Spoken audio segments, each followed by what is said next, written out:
Gehienok ditugu bi guraso jaiotzen garenean, eta guraso horiek ere bi guraso zituzten. Hau da, gehienok ditugu 4 aiton-amona, 8 birraiton-amona, 16 eren aiton-amona.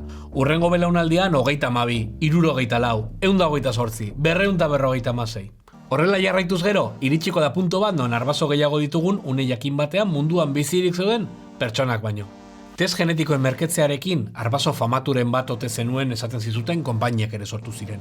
Berez, norekin duzun arbaso komun bat esaten zuten. Akaso famaturen bat aurkitzen duzulako bidean. Jendeak maite du jakitea, pixka bat bikingo, pixka bat zelta eta pixka bat greziar dela. Enpresa batzuek esaten zute ere orain dela 1000 urteko zure arbaso bat non bizi zen. Arbaso bakarra bagenu, edo denak herri berberekoak balira bezala. Ez aipatu oinati, ez aipatu oinati, ez aipatu oinati. Baina errealitatea hori baino arraroagoa da. Guztiok dugu pixka bat denetatik. Guztiok gara pixka bat zelta, apur bat eslaviar, zati bat germaniar. Guztiok gara Karlomagnoren ondorengo.